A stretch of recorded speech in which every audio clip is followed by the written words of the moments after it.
Welcome to McFlynn Mixology, Passion or Profit. Bakit nga ba ako nag-start ng mocktail business? Tara, pag-usapan natin. So finally, this is it. But let me introduce myself first. By the way, I'm Mac and I'm the founder of Mocktails, when crop bar meets the streets dito sa U-Belt, Manila. We highlight non-alcoholic cocktails, aka mocktails. Ang goal namin is mag-deliver ng 5-star drink quality sa kalye. From service, hygiene, communications, consistency, and expressive creativity. So sa madaling salita, yung totality.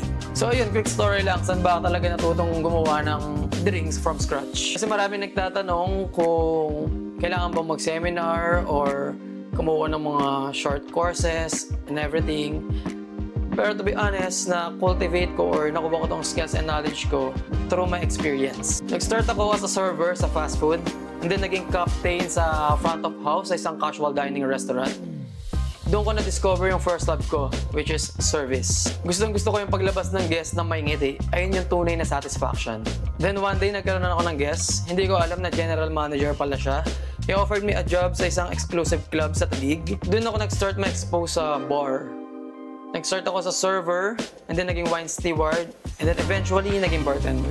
Years pass, doon ko naisip yung mocktails when crop bar meets the streets concept. Nag-resign ako to start this passion project.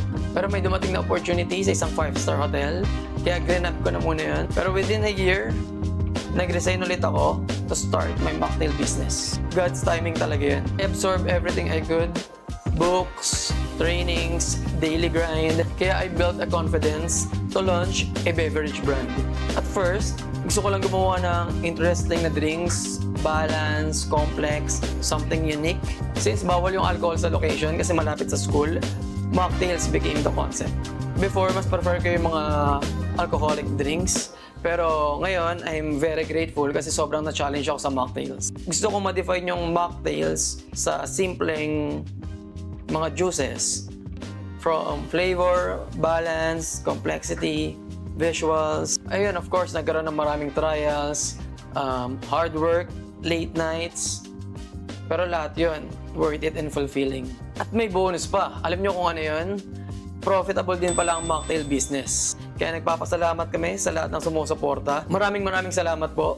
Kayo ang dahilan kung bakit andito kami ngayon. So ayun, bakit ko nga ba ginawa yung YouTube series na to? Para i-share sa inyo lahat ng learnings ko.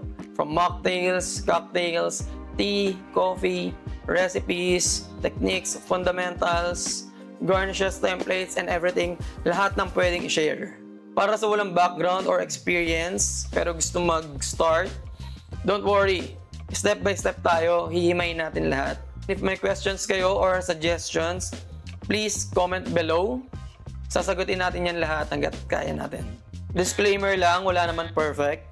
Gusto ko lang mag-share ng skills and knowledge na na-cultivate ko sa journey ko. Hanggang ngayon, nag-aaral pa rin ako kasi learning is forever. And that's it.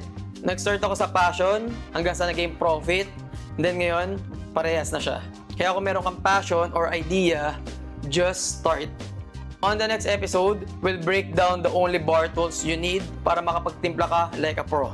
Thank you for watching. Cheers from the streets. This is Mocktails. Don't forget to like, subscribe, and keep the mocktail flowing. Let's go!